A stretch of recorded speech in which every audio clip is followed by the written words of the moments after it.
नमस्कार, शुभ निवेश में आपका स्वागत है। मैं हूं शैल भटनागर, आपके साथ जुड़ रहा हूं मुंबई स्टूडियो से। और हमारे आज के खास मेहमान हैं श्री बसंत महेश्वरी साहब। आप बाजार की जानी मानी हस्ती हैं और पिछले 3 दशक से भारतीय बाजारों में निवेशित हैं। एक शानदार पोर्टफोलियो मैनेजमेंट स्कीम चलाते हैं जिसके इन्वेस्टमेंट टिप्स और स्टॉक पिकिंग आइडियाज़ पूरे बाजार में चर्चित हैं। बसंत जी, स्वागत है आपका। नमस्कार। फेस्टिवल सीजन और दीपावली की आपको हार्दिक शुभकामनाएं। चल जी, नमस्कार। आपको भी शुभ दीपावली, आपके और जितने हमारे दर्शक हैं सबको। और उम्मीद करते हैं कि अभी से अगली वाली बहुत डिफरेंट होगी जो पिछले से अभी वाली दिवाली में थी। बिल्कुल सही आपने फरमाया बसंत जी। और आजकल माहौल है स्टॉक पिकर्स का, जो ये बात जान पाएं या ये बात भांप लें कि किस तरीके से जो कोविड की परेशानियां हैं उसकी वजह से बाजार में कहीं तेजी दिखेगी या मंदी दिखेगी। तो बताइए, अगले संवत के लिए किस हिसाब से आपका पोर्टफोलियो जो है किस तरीके से वो बेस्ड है, कहाँ कहाँ आपको तेजी दिख रही है और कहाँ ऐसे सेक्टर्स हैं जहां पर आप अपना निवेश हटा रहे हैं? चल जी, अब लग रहा है कि समय आ रहा है कि जब आप लार्ज मिड कैप्स या स्मॉल लार्ज कैप्स में ध्यान देना स्टार्ट कर दें वापस, बिकॉज सब कुछ परेशानी पीछे हट गई है। अगर आप देखेंगे तो मार्च से अभी बाजार बड़ा ही रिंगा रिंगा रोजेस खेल रहा था, क्योंकि अगर पहले शुरुआत हुई तो लोग बोले सिर्फ कोविड प्रूफ पोर्टफोलियो चलेगा। तो भाई क्या किया लोगों ने, भारतीय एयरटेल लिया, भर लिया अपने आप को कि भाई जैसे 10 साल तक सब कुछ बंद ही रहेगा। ये नहीं सोचा कि 10 साल बंद रहेगा तो आप टेलीफोन और मोबाइल के बिल कहां से चुकाएंगे और किसके लिए किसको फोन करेंगे। फिर उसके बाद एक सेकंड स्ट्रीम आई जब बोले बियर कंपनी और लीकर कंपनी लिया जाए, क्योंकि अब यही होम डिलीवरी होगा, लोग यही पी के यही अपना सारा गम बिताएंगे। तो बहुत फास्ट मूवमेंट आया। अब सडनली मार्केट ने ये अज्यूम किया है कि आज नहीं तो कल नहीं तो परसों नॉर्मल लाइफ आने वाली है। वैक्सीन आए या नहीं आए, हम लोग सबको कोविड हो जाएगा, जो बचेंगे वो नॉर्मल लाइफ जिएंगे। तो वापस आप देखिए सेंसिटिव्स में, जिसको हम बैंकिंग कहते हैं, सेकंड लाइन थर्ड लाइन हुई, सीमेंट में हुआ, सिक्लिकल्स हुआ, और उसके कारण यूएस डॉलर इंडेक्स के कारण मुझे लग रहा है back to real economy stocks चलेंगे। लेकिन इकोनॉमी चलेगी कि नहीं वो डिबेट तो बरकरार है। तो बसंत जी, इसी बात को जरा और बढ़ाते हैं। आपने कहा कि वापस रिस्क ऑफ ट्रेड आपको आता हुआ दिख रहा है साइक्लिकल्स में, इंडस्ट्रियल्स में और खासकर बैंकिंग में। बताइए किस तरीके से आपका पोर्टफोलियो बदल रहा है, कैसे हमारे निवेशक और दर्शक जो हैं आगे आने वाले 1 साल के लिए 2 साल के लिए अपने पोर्टफोलियो में फेरबदल करें? देखिए, आपको एक एग्जाम्पल देते हैं। जब आप एक आर्मी कमांडो को देख लीजिए, और टेररिस्ट जब फायर करता है तो वो पहले उसे वापस गोली नहीं चलाता है, पहले समरसॉल्ट लेकर अपने बंकर के अंदर घुसता है जी। मतलब पहले मैं अपने आप को बचाऊं। तो हम भी यही कर रहे थे लास्ट 6 महीने में। हम समरसॉल्ट लेकर बंकर के अंदर घुस के डर के बैठे थे कि भाई अभी चुप से बैठो। लेकिन अभी लास्ट 2-3-4 हफ्तों में अब ये समझ आया कि अब वो बंकर से निकलने का समय आया। और आप लार्जेस्ट टाइप कंपनीज, क्योंकि देखिए हमारी तेजी जो है ना, हम जितनी कहानी कर लें कि second half of this year Nifty earning should improve, ये 5 साल से तो मुझे पता नहीं चला विच ईयर सेकंड हाफ जो कहते हैं हम लोग। मुझे नहीं लगता इकोनॉमी में कुछ होएगा। इकोनॉमी ऐसी ही चलती रहेगी, रेंगते रेंगते धीरे धीरे आपस में। बट उसमें से आपको 30-40-50 कंपनियां आपकी मिल जाएगी। मे बी सेकंड लाइन वो बैंक्स जिनको कैपिटल मिल गई है, जो बैंकरप्ट नहीं होंगे, जिनके ताले नहीं लगेंगे, जो हम एज्यूम कर लिए थे बैंकरप्सी के लिए। तो ये मे बी सेकंड लाइन वो कंज्यूमर कंपनीज जो थोड़े से फास्ट ग्रो करें, वो हाई लोअर डबल डिजिट वाली कंपनी नहीं, लीवर टाइप कंपनी नहीं। वैसे लीवर भी बढ़ेगा, बट अब ये समय है कि थोड़ा सा कंज्यूमर टाइप कंपनीज, जहां कंपटीशन ने नहीं तो जहां कोविड ने आपकी कंपटीशन को खत्म कर दिया। फॉर एग्जांपल जैसे कई सेक्टर्स हैं जहां अनऑर्गेनाइज गया है, उस टाइप की कंपनियां देखनी चाहिए। और उसके बाद रूरल फेसिंग, तो मुझे लगता है वो तो नेक्स्ट 3-4 साल का ट्रेड है, बिकॉज गवर्नमेंट रूरल इंडिया में बहुत पैसा डाल रही है। और उस ट्रेड को मतलब उसमें आपके साथ मोदी जी भी लगे हैं आपका शेयर बढ़ाने को, आप ऐसे सोच के चलिए। तो बसंत जी, ऐसा करते हैं, इस चर्चा को जरा और बारीकी से समझते हैं आपसे, क्योंकि आप एक जाने माने स्टॉक पिकर हैं, बहुत ही शानदार लेखक भी हैं और ट्विटर पे बहुत ज़बरदस्त तरीके से एक्टिव रहते हैं। जो भी हमारे दर्शक हमारे साथ जुड़े हुए हैं, ज़रूर बसंत जी को ट्विटर पे फॉलो करें, एक से एक बेहतरीन उनके ट्वीट्स आते हैं। रूरल इकोनॉमी में ये बताइए, कहाँ आपको तेज़ी आती हुई दिख रही है स्टॉक मार्केट की तरफ से? क्या ये 2 व्हीलर स्टॉक्स हैं, क्या ये ट्रैक्टर स्टॉक्स हैं, क्या ये FMCG काउंटर्स हैं? कहाँ आपको अच्छा लगता है? देखिए, इंक्रीमेंटल लॉन्ग लास्टिंग मिलता है, जिसको हम लोग अंग्रेजी में, जो थोड़े पढ़े लिखे हम लोग ऐसे ही इसको अंग्रेजी में बोलते हैं, वो आपको मिलेगा ट्रैक्टर में और फर्टिलाइजर में और खाद वाली कंपनी। सो एक फॉर एग्जांपल रूरल में टू व्हीलर भी चलेगा। टू व्हीलर तो दूसरे कारण चलेगा कि भाई कोविड हो जाएगा तो लोग पब्लिक ट्रांसपोर्ट यूज नहीं करेंगे, बट ये बहुत सिंपलिस्टिक अजम्पशन है। ये अजम्पशन 6 महीने में आप देखेंगे सब नॉर्मल हो जाएगा, सबको कोविड हो जाएगा, सब ट्रेन में वापस चलने लगेंगे। क्योंकि ये तो बोलने की बात है कि बाइक यूज करेगा आदमी, वो यूज नहीं करेगा, बट लॉन्ग लास्टिंग जो है वो इंप्लीमेंट्स, अगर एग्रीकल्चर इक्विपमेंट्स बनाने वाली या एग्रीकल्चर ट्रैक्टर्स बनाने वाली या कोई पेस्टिसाइड बनाने वाली कंपनी आपको अच्छी मिल जाए तो वो एक लंबा ट्रेड होगा। ट्रेड तो नहीं बोला जाएगा, बट वो एक इन्वेस्टमेंट होगा नेक्स्ट 2-3 साल का, बिकॉज गवर्नमेंट आपके पीछे रहेगी टेलविंड देने को। अब देखिए अभी बिहार का इलेक्शन निकल जाएगा, फिर 1-2 साल बाद यूपी इलेक्शन है, उसके बाद जनरल इलेक्शन है, तो वही जय जवान जय किसान वाली बात है। तो जय किसान के साथ हम रहेंगे, और जब पैसे बनाने हैं तो वैसे ही देखना पड़ेगा। तो वही रूरल का तो वही थीम है मोटा मोटी। जी, तो बसंत जी, इस सेक्टर में अगर आप पसंद करना चाहें, आपने एग्री इक्विपमेंट की बात करी, फर्टिलाइजर की बात करी, पेस्टिसाइड्स की बात करी, यहाँ पर कंपनियां ऑलरेडी काफी भाग चुकी हैं। यहाँ पर कोई सेकंड रंग काउंटर पर आप ध्यान देंगे या आप हमेशा की तरह लार्ज कैप में निवेशित रहेंगे इन 3 स्पेसेस में? मैं दोबारा रिपीट करता हूं, पेस्टिसाइड्स, एग्री इक्विपमेंट और फर्टिलाइजर।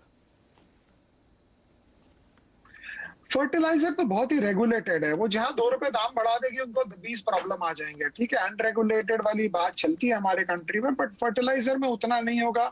एक बहुत सॉलिड कंपनी है पीआई इंडस्ट्रीज, हमारे पास नहीं है, लेकिन वो बहुत महंगी है, उसमें आपको मतलब वो चमत्कार नहीं होगा। रूरल फोकस्ड कुछ भी हो, आपको कुछ समझ नहीं आता, आप डाबर ले लीजिए, रिकमेंडेशन नहीं है, मतलब कम से कम आप सबसे अच्छा ही करेंगे ऐसा लगता है। बिकॉज एक तो इकोनॉमी जब ठंडी होती है तब यही सब स्टॉक्स चलते हैं, और सेकंड इंपॉर्टेंटली रूरल में पैसा आएगा तो लोग इंक्रीमेंटल यहीं स्पेंड करेंगे, तो वो हिसाब से देखना चाहिए। जी, तो बसंत जी, आप और मैं 3 दशक से बाजार में जुड़े हुए हैं और हम हमेशा ये मान के चलते हैं कि जो एफएमसीजी काउंटर्स हैं वो हमारे बाजार के जनक हैं, और वहाँ पर बहुत लोगों ने बहुत ही लंबे समय में निवेश करके बहुत ही बेहतरीन पैसा कमाया है। चलिए 2 सेक्टर्स पर फोकस करते हैं। सबसे पहले लेते हैं फार्मा स्पेस, थोड़ी बहुत रिलेटेड है केमिकल से और पेस्टिसाइड से। यहाँ पर शानदार हमने रैली देखी, कोविड और नो कोविड जैसा कि आप कहते हैं। यहाँ पर आपको क्या सेक्युलर रैली बरकरार दिखती है?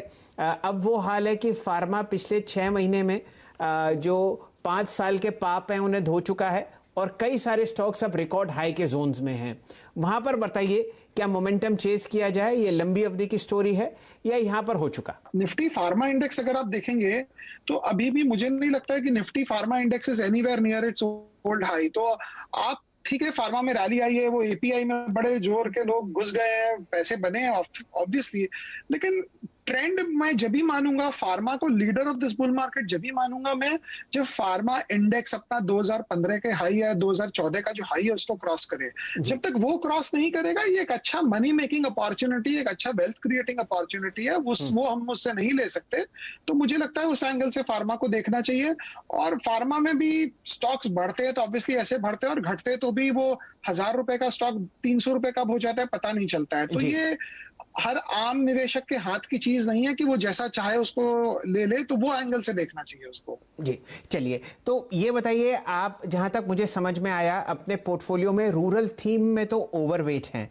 बताइए कौन कौन से ऐसे सेक्टर्स हैं जहां पर आपने अपना ध्यान जो इतना जबरदस्त तरीके से केंद्रित था प्री कोविड, वहां पर कुछ अपनी पोजीशंस घटाई हैं?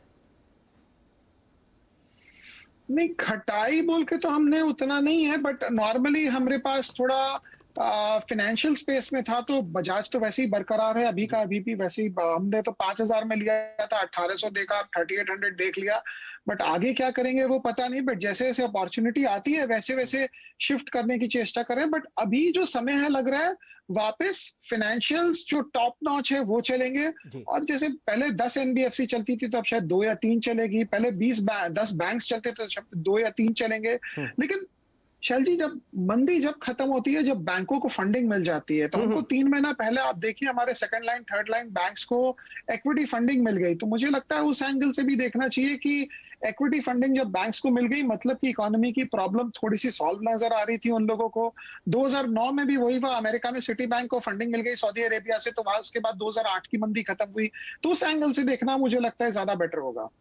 चलिए, तो 2-3 टॉप प्राइवेट सेक्टर बैंक्स और गिनी चुनी एनबीएफसीज पहली या दूसरी पर आपका रुझान लॉन्ग साइड पर है। बसंत जी, आप बहुत ही लंबी अवधि से आईटी सेक्टर में भी निवेशित रहे। हम लोगों ने बहुत कंपनीज ट्रैक करी, एक से एक बेहतरीन अर्निंग्स रेशियोज हमने देखे जहां पर बहुत पैसा बना। बताइए, ये जो आईटी की थीम अब बाजार में चलती हुई दिख रही है, क्या ये एक लंबी अवधि का ट्रेड है या यहां पर आपको डेल्टा अब कम होता हुआ दिखता है? आईटी और फार्मा जब अच्छा करता है हमारे बाजार में, अगर आप 25 ईयर की हिस्ट्री देख लें, जब सारा बाजार ठप रहता है तब जी। आप 94 से 2000 ईयर तक आईटी दमादम चला था, अगर आपको ध्यान होगा तो 2000 से 2003 2004 फार्मा चला बड़े जोर से, 2009 से 2015 फार्मा चला बड़े जोर से। ये सारे जो मैं सेगमेंट आपको बता रहा हूँ, इसमें आप देखिए निफ्टी कहीं ना कुछ नहीं हुआ, निफ्टी वहीं का वहीं रहा। तो आपको इसमें दो चीजें हैं, एक तो जब डॉलर आपका अप्रिशिएट करता है और रुपया ऊपर जाता है, 70 का रुपया अगर 80 हुआ तो ऑब्वियसली नेचुरल एक्सपोर्टर्स को फायदा होता है। और सेकेंडली ऐसे डिफेंसिव प्लेस, जब इकोनॉमी ठंडी होती है तो पैसे वहां आता है। लेकिन अभी मुझे लग रहा है ट्रेड दूसरा हो रहा है। अभी जो बड़ा ट्रेड अमेरिका से निकल के आएगा वो होगा लॉन्ग इमर्जिंग मार्केट्स का ट्रेड। अगले 30-40 दिन में पता चल जाएगा हमको कि वो कहां जाएगा। जो $8 ट्रिलियन छपा है, that money is going to chase emerging markets और रिस्की स्टॉक्स। जो मुझे लगता है एक बार अमेरिका की अनप्रेडिक्टेबिलिटी साइड हट जाए तो उसमें लगता है आईटी और फार्मा शायद बैक सीट ले लें। It's too early to take that call. और हमारी आईटी कंपनियों ने कुछ भी इनोवेटिव नहीं किया। आप देखिए, मतलब मुझे लगता है कि ये जोमेटो, स्विगी, तो इन्फोसिस, टीसीएस को खरीदना चाहिए था। जो ये पैसे ले लेकर बाईबैक कर रहे हैं, इनको तो इंक्यूबेट करना चाहिए था, बड़े बड़े कंपनियां। तो ये इंक्रीमेंटली सिर्फ, जैसे हम लोग बहुत ही कोड लैंग्वेज में, हमारे जो आईटी के दोस्त हैं, हम उनको कहते हैं तुम तो यार कोड कुली हो। बस कुली की तरह जैसे वो सामान उठाता है तुम कोड लिखते रहते हो। मुझे लगता है हमारी बड़ी आईटी कंपनीज ने इतना बड़ा पोजीशन ऑफ स्ट्रेंथ के बाद भी उस स्ट्रेंथ को मटेरियलाइज नहीं किया, कैपिटलाइज नहीं किया। एक अलीबाबा, एक टेंसेंट हमारे पास होना चाहिए था, जो नहीं है। अब वो तो क्या डिस्कशन हम करें उसका। चलिए, तो फिलहाल आपका रुझान आईटी और फार्मा पे तो कम से कम मुझे लॉन्ग साइड पर नहीं दिख रहा। बसंत जी, दो समस्याएं जो फिलहाल बाजार जूझ रहा था पिछले एक आध महीने से, वो दूर होती हुई दिख रही हैं। यूएस इलेक्शंस का ओवरहैंग और बहुत ही शानदार कम से कम ग्रीन शूट्स मुझे तो इकोनॉमी में आते हुए दिख रहे हैं। जीएसटी कलेक्शंस देखिए, लाख करोड़ के ऊपर हो चुके महीने के। अब क्या लगता है आपको, यहां से कहां हम लोग ऑलमोस्ट प्री कोविड लेवल्स पर आ चुके हैं, दोनों मेन इंडिसेस निफ्टी और बैंक निफ्टी पर। पूरे बाजार की चाल आपको कैसी लगती है? देखिए, निफ्टी ऑल टाइम हाई मारना और बैंक निफ्टी को ऑल टाइम हाई से इतना नीचे रहना, ये मतलब या तो निफ्टी गिर जाएगा, बैंक निफ्टी बढ़ जाएगा। तो वही आप लास्ट 10 दिन से देख रहे हैं, बैंक निफ्टी में वन वे तेजी आ रही है। बिकॉज आप बोलेंगे कि गाड़ियां बिकेगी, आप बोलेंगे टू व्हीलर बिकेगी, लेकिन हम लोग बोल रहे हैं कि कोई फंडिंग नहीं ले रहा, कोई पैसा नहीं चुका रहा है, तो गाड़ी बिक किसको रही है? अगर लोग घर खरीद रहे हैं और फंडिंग नहीं ले रहे हैं, तो घर क्या, लोगों के पास अचानक पैसे कहां से आ गए चेक काटने के? तो सूनर और लेटर बैंकिंग और फाइनेंशियल सर्विसेज तो पार्टिसिपेट करेंगी। वो तो लाइफ एंड ब्लड है हर बाजार का। आप ये कह सकते हैं आपको पार्टिसिपेट करना है कि नहीं। तो मुझे लगता है रैली जो है वो बैंक्स में आएगी, गंदे बैंक्स में ज्यादा आएगी। लेकिन गंदे बैंक्स में भी आपको लेकर आपको 3 साल व्यू नहीं बनाना है। अपॉर्चुनिस्ट ट्रेड है, वन टाइम बुक में आपको स्टॉक्स मिल रहे हैं। जो बैंक जिंदा है, जो जिसकी बुक की सफाई हो गई है, वन टाइम बुक में वो ट्रेड्स खराब नहीं है, आपको लेने हैं और उसके बाद आपको आगे के हिसाब से देखना है। बट लॉन्ग टर्म में तो पैसे वो शानदार बैंकों में ही बनेगा। जैसे आप हर वक्त कहते रहते हैं कोटक बैंक, एचडीएफसी बैंक, तो एक निवेशक को उससे पहले शैल जी, बात ये है, क्या शेयर लें ये इंपॉर्टेंट नहीं है। आपको निवेशित रहना है, वो ज्यादा इंपॉर्टेंट है। अभी कुछ आप ले लेंगे, फिर कल को कुछ इंडिया चाइना हो जाएगा, फिर बेच देंगे, फिर ले लेंगे। ये रोज सुबह शाम के उठा पटक में हाथ से गेम निकल जाएगा। तो वो एंगल से देखना चाहिए। चलिए, तो निवेशित रहना तो सीएनबीसी आवाज ने हमेशा अपने दर्शकों को बताया है, और खासकर बाय ऑन डिप्स। अगर आपको कोई बहुत अच्छी चीज सस्ते दाम पे मिल रही हो, 50 डीएमए 100, और अगर प्रभु बहुत ही खुशकिस्मत हैं और आप पर दया रखते हैं, 200 डीएमए के पास जो स्टॉक्स बात कर रहे हैं बसंत जी आपको मिलते हैं, तो आप उन्हें पोर्टफोलियो में रखिए। तो ये तो चर्चा हुई 3 या 4 सेक्टर्स की बसंत जी, जहां पर आप पैसा अच्छी तरीके से लगा रहे हैं। बताइए, क्या राय रखते हैं आप व्यक्तिगत गोल्ड पर, क्योंकि वो भी एक बहुत अच्छी तरीके से थीम बाहर आई है। बहुत बुलिश जी, बहुत बुलिश। क्या बात है। अच्छा। बहुत बुलिश है जी। मुझे लगता है सोने की तेजी तो, लेकिन सोना में प्रॉब्लम ये है, अगर आप सोना ले लिए और आप फंस गए तो उसका भाव 10 साल 20 साल तक आएगा नहीं। मुझे नहीं लगता है कि अभी ऐसा कोई मौका है जहां आप सोना का टॉप कॉल कर सकते हैं, क्योंकि वर्ल्ड जो है वो बहुत ही, देखिए प्रॉब्लम अभी क्या हो गया, दुनिया में डेट हर जगह बढ़ गया है, सॉवरेन लेवल पे, इंडिविजुअल लेवल पे, कॉर्पोरेट लेवल पे। तो जब डेट इतना होता है तो वॉलेटिलिटी उस डेट के कारण बढ़ जाती है। बिकॉज मतलब अपने को पता है ना कि कोई व्यापारी ज्यादा लोन लेकर काम करता है तो कभी भी उसके उलटने की खबर आती है तो हम बोलते हैं क्या पता उलट ही गया हो वो। तो दुनिया में इतने डेट के बाद जब वॉलेटिलिटी इतनी बढ़ जाएगी तो लोग सेफ्टी ढूंढते हैं। सेफ्टी मुझे लगता है गोल्ड एज एन, देखिए लॉजिकली डॉलर इतना प्रिंट हो रहा है लेकिन डॉलर डिप्रिशिएट क्यों नहीं हो रहा है? क्योंकि डॉलर किसके अगेंस्ट डिप्रिशिएट करे? यूरो के अगेंस्ट। यूरो की तो और हालत खराब है। येन के अगेंस्ट, येन में भी कोई खास बात हो नहीं रही है। रुपया के अगेंस्ट तो इंडियन रुपी तो हमको सबको पता है क्या हो रहा है। तो all currency stick and together are depreciating against the alternate of currencies which is gold। क्या तो बात है। गोल्ड अप्रिशिएट नहीं हो रहा है, करेंसी जो है पेपर करेंसी डिप्रिशिएट हो जा रही है। और इस एंगल से सोने को देखना चाहिए। सोना का दाम नहीं बढ़ रहा है, रुपया का दाम, कागज का दाम, जो प्रिंटेड करेंसी नोट्स है क्या बात है। उनका वैल्यू घट रहा है, इसीलिए सोना ऊपर आ रहा है।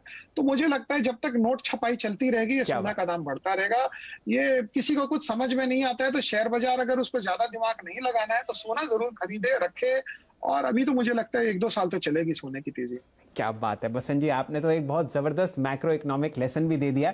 लेकिन समय एक छोटे से ब्रेक का, ब्रेक के बाद बसंत जी हम आपसे दोबारा जुड़ेंगे और चर्चा करेंगे एक दो सेक्टर्स की जहां पर आपने हमेशा कहा कि भाई यहां से दूर रहो। ये है पीएसयू बैंकिंग बास्केट और पीएसयू शेयर्स। थोड़ी देर में हम हाजिर होते हैं, जुड़े रहिए हमारे साथ।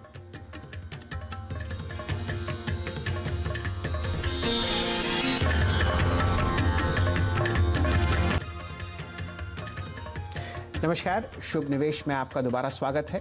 चर्चा हो रही है बसंत महेश्वरी साहब से। आप जाने माने निवेशक हैं, बहुत ज़बरदस्त तरीके से किताबें लिखते हैं और बहुत ही बेहतरीन राय रखते हैं बाजार पर। बसंत जी, चर्चा हो रही है अब उन सेक्टर्स की जहां पर आपने हमेशा राय दी है कि भाई यहां से दूर रहिए क्योंकि वैल्यू डिस्ट्रक्शन बहुत होता हुआ दिख रहा है। पीएसयूज पर हम लोग देख रहे हैं dividend yields high double digit में जाती हुई। बताइए कहाँ यहाँ पर आपको बॉटम आता हुआ दिखता है? एक से एक बेहतरीन नवरत्न नाम जो हैं वो अब 70, 75, 100, 120 के आसपास आपको ट्रेड करते हुए दिख रहे हैं। क्या ये सेक्टर ध्वस्त हो गया? क्या ये खत्म हो गया? इससे परे रहें या यहाँ पर आपको डीप वैल्यू दिखती है? देखिए कई बार वैल्यू इतनी डीप होती है कि उस डेप्थ में आप ना फंस जाए और डूब के ना मर जाए। तो मुझे तो जो हाई डिविडेंड यील्ड होती है उससे एक जरूर सोचना चाहिए। अगर एक केपेक्स इंटेंसिव बिजनेस जिसको खुद ही कैपिटल इन्वेस्ट करना है, डिविडेंड दिए जा रहा है और यहाँ मैं बात कर रहा हूँ अपने ऑयल पीएसयूज की, अपने बैंकिंग पीएसयूज की, तो उसके पास पैसा कहाँ बचेगा फर्दर इन्वेस्ट करने के लिए? क्योंकि एग्जिस्टिंग मशीनरी तो उसकी ऑब्सोलीट हो जाएगी, खत्म हो जाएगी। तो ये फॉर एग्जांपल कोल इंडिया में देखता हूँ इतना डिविडेंड देता है फिर भी भाव नहीं बढ़ता है। तो कई बार डिविडेंड देना for free cash flow company बहुत अच्छा है, लेकिन डिविडेंड देना फॉर कैश गजलर जो पैसे को यूज करे, जिसको कैपेसिटी बढ़ाने के लिए पैसा चाहिए, वो डिविडेंड देने में वो तो अपनी मौत को आमंत्रित कर रहा है। एक हिसाब से आप देखें तो ये बहुत ही रेडिकल स्टेटमेंट है, लेकिन सोच के देखना चाहिए। मेरा एक्सपीरियंस रहा है जो पीएसयू 7, 8, 9% डिविडेंड यील्ड में गए हैं वो धीरे धीरे खत्म हो गए हैं। आप देख लीजिए 2015-16 में लोग बोलते थे देना बैंक ले लो, बैंक ऑफ बड़ौदा ले लो, बैंक ऑफ इंडिया ले लो, क्या डिविडेंड यील्ड है। लास्ट में डिविडेंड भी चली गई, बुक वैल्यू भी चली गई। तो इस झांसे में नहीं आना चाहिए। अगर डिविडेंड चाहिए तो उसी बैंक में एफडी कर दीजिए, ज्यादा अच्छा है। बट 8% डिविडेंड यील्ड के बाद मुझे याद नहीं है कोई भी स्टॉक में स्टॉक प्राइस एप्रिसिएशन उतना मिला है। 2-3% डिविडेंड यील्ड तक ठीक है, जहां वो 5-6% डिविडेंड यील्ड चला गया मतलब वहां कैपिटल एप्रिसिएशन मिलना मुश्किल है। ये आपके ब्लड प्रेशर की तरह है, मतलब एक सर्टेन लेवल तक सब कुछ ठीक है, उसके ऊपर गया तो मुश्किल है। क्या बात है बसंत जी, आपने तो कमाल की बात कही आज की 10-11% डिविडेंड यील्ड अगर कैश गजलिंग इंडस्ट्री है उससे स्टॉक से परे रहें, वहाँ पर आपको रिकवरी बहुत ही कम दिखती है। बसंत जी, कुछ ऐसे हिस्से पिछले 7-8 महीने में या साल भर में हमें इकोनॉमी में आते हुए दिख रहे हैं जो उभरते हुए सितारे हैं, जैसे इलेक्ट्रॉनिक मैन्युफैक्चरिंग कंपनीज हैं, कुछ ऐसे एरियाज़ हैं सॉफ्टवेयर में जहाँ पर प्रोडक्ट डेवलपमेंट बहुत अच्छी तरीके से हो रहा है। कुछ आपका पोर्टफोलियो का हिस्सा इस तरफ भी केंद्रित है? नहीं, अभी तक हम लिए नहीं है शैल जी, बट हम ध्यान से बहुत देख रहे हैं। जो प्रॉब्लम क्या है, फॉर एग्जाम्पल एक ऐसी सेगमेंट या इंडस्ट्री जिसका आपने सही जिक्र किया कि हम वो सारे इलेक्ट्रॉनिक्स इंडिया में बना लेंगे बिकॉज इंडिया चाइना का झमेला है। कल बाइडन आ जाती है और अमेरिका चाइना की दोस्ती हो जाती है, जी। तो इंडिया को भी चाइना से दोस्ती करनी पड़ेगी बिकॉज इंडिया चाइना से जो झमेला किया था वो ट्रंप के बैकिंग पे किया था। मतलब जी। वेदर वी लाइक इट और नॉट, मेरा लिमिटेड पॉलिटिकल सेंस यही बताता है कि अगर अमेरिका की बैकिंग नहीं होगी तो इंडिया चाइना को इतने जोर से आंख नहीं दिखा पाएगा, आंख जरूर दिखाएगा। तो ये सब सेगमेंट बहुत जल्दी चेंज हो जाते हैं। यहाँ लॉन्ग टर्म व्यू बनाने के लिए 1-2 साल शॉर्ट टर्म आपको देखना पड़ेगा कि कहाँ जा रही है चीजें। तो अदरवाइज ये फॉर एग्जाम्पल मुझे तो अगर कल के दिन ओला, उबर, स्विगी, जोमैटो ये सब टाइप की कंपनीज अगर आए इन्वेस्टमेंट में, तो हम लोग सब बैठ के बोलेंगे इसका 150 का पीए, घाटे की दुकान है, ये कैश फ्लो नहीं है। लेकिन जब कैश फ्लो की किताब लिखी गई थी उस समय ऐसी टाइप की कंपनीज थी नहीं। जी। तो मुझे लगता है अगर इंडिया में लेना है तो डिजिटल इंडिया के कंसेप्ट वाली कंपनीज जो उनको केटर करती है वहां ध्यान देना चाहिए। नेक्स्ट 3-4-6 महीने में, 12 महीने में काफी ऐसी कंपनीज आएगी जिसको हमको ध्यान से देखना चाहिए। चलिए, ये राय तो आपने दी न्यू इंडिया पर जो बाजार में आपको उभरता हुआ दिख रहा है। गोल्ड पर भी चर्चा हो गई, पीएसयू बैंकिंग बास्केट पर भी हो चुकी। एक ऐसा ट्रेड बसंत जी सेक्टोरली ही बताइए जहां पर आपने एक ऐसी लॉन्ग कॉल ली हो कि भाई मान लीजिए ये पैसा खत्म भी हो गया तो भी देखा जाएगा, लेकिन उसमें इस तरीके का आपको एक रुझान आता हुआ दिख रहा है कि कोई ना कोई मल्टी बैगर जरूर निकलेगा। मुझे लगता है second line private sector banks, second line जिसको किसी ने चेक काट के फंडिंग दे दी है, वो टाइप के बैंक्स में ध्यान देना चाहिए। अगर आप सही निकले तो 6 से 12 महीने में आपके पैसे डबल हो जाएंगे, गलत निकले तो 20-30% नीचे फिर भी आपके शेयर बिक जाएंगे। तो मुझे लगता है ये सब ट्रेड्स 4 साल, 5 साल, 6 साल में एक बार आते हैं। जब आते हैं तो आदमी को खुला देखना चाहिए और 1 टाइम बुक पे मिलती है सब स्टॉक्स, 1 टाइम, 1.5 टाइम बुक पे, और अच्छे समय पे 3 टाइम्स बुक चली जाती है। तो हर एंगल से वो देखना चाहिए, वो टाइप के जो आपको अगर कुछ मिलता है अपॉर्चुनिटी तो। जी बसंत जी, आपने अपना रुझान जताया कि पीएसयू बैंकिंग और पीएसयू से बिल्कुल परे रहें। बताइए कोई ऐसे सेक्टर्स बाजार में जहां आपको लगता है कि यहां से परे रहें साल 2 साल तो शायद आपको और इमर्जिंग आती हुई दिखती हो वैल्यू, इंफ्रास्ट्रक्चर खासकर। चल जी, गवर्नमेंट के पास पैसे नहीं है अभी कोविड, अगर इन सबको वैक्सीन दिलवाना है तो पहले गवर्नमेंट उसकी फंडिंग का जुगाड़ करेगी। ये इंफ्रास्ट्रक्चर तो प्राइवेट इंफ्रास्ट्रक्चर जो फॉर एग्जांपल कोई पोर्ट का बिजनेस है इंडिया में, सबको पता है 2-4 ही हैं, तो वो सब टाइप इंफ्रास्ट्रक्चर फिर भी चलेगा। किसी को अगर एयरपोर्ट का बिजनेस समझ आ जाता है तो वो देख लें। बट अदरवाइज मतलब गवर्नमेंट रिलेटेड अगर आप ये इंफ्रास्ट्रक्चर आप दुकान खोल के बैठे हैं कि कल को कोई टेंडर मिलेगा और आप L1 में उसको एग्जीक्यूट करके कमा लेंगे, तो वो बहुत डिफिकल्ट बिजनेस है बिकॉज गवर्नमेंट के पास अभी पैसे ही नहीं है। अभी गवर्नमेंट खुद अपने आप में ही उलझी हुई है कि अभी अगर वैक्सीन आएगी तो गवर्नमेंट हर एक आदमी को वैक्सीन लगाने का जिम्मेदारी तो उठाएगी ना, मतलब। जी जी। तो मुझे नहीं लगता 1-1.5 साल तक कोई पैसे उतने मिलेंगे। टैक्स कलेक्शन हो भी रहे हैं तो इनकम टैक्स कितना बनेगा पता नहीं है। तो विदाउट गवर्नमेंट सपोर्ट इंफ्रास्ट्रक्चर चलता नहीं है बिकॉज इंफ्रास्ट्रक्चर प्रॉफिटेबल बिजनेस नहीं है, ये वेलफेयर बिजनेस है, ये डेवलपमेंटल बिजनेस है जिसका रिटर्न आपको 10 साल, 20 साल, 25 साल पे आता है। तो प्राइवेट सेक्टर को 25 साल के लिए इन्वेस्ट करने का कोई शौक नहीं है। तो मुझे लगता है इंफ्रास्ट्रक्चर तो मुझे नहीं लगता इसमें कोई बहुत बड़ा ट्रेंड बनने वाला है। जी चलिए बसंत जी, समय कम है और फेस्टिवल सीजन है, आप पॉजिटिव थॉट्स के लिए जाने जाते हैं। बताइए 2 ऐसी चीजें बाजार में जो आप देख रहे हैं जिससे आपकी पॉजिटिविटी बढ़ती हो। मुझे लग रहा है कि जो फॉरेनर पैसा लाएंगे, $8 ट्रिलियन छपा हुआ, वो पैसा इमर्जिंग मार्केट्स में आएगा और उससे रिस्क ऑन ट्रेड बढ़ सकता है। और दूसरी पॉजिटिव बात यह है कि हमारी इकोनॉमी शायद उतनी रिकवर नहीं करे जितना हमारा बाजार रिकवर करेगा। तो वो एंगल से आप सोच सकते हैं अगर आपको पॉजिटिव देखना है तो। चलिए बसंत जी, आपका बहुत बहुत धन्यवाद, आप हमारे साथ जुड़े। आपको, आपके परिवार को, आपके ऑफिस में जो आपके साथ लोग काम करते हैं उनको दीपावली की हार्दिक शुभकामनाएं। और मैं ये मान के चलता हूँ कि सन 2021 जो है वो सन 2020 से बहुत ही बेहतर होगा सबके लिए, चाहे वो बाजार हो या व्यक्तिगत पोर्टफोलियो। आपका हमारे लिए जुड़ने के लिए बहुत बहुत धन्यवाद। Thank you.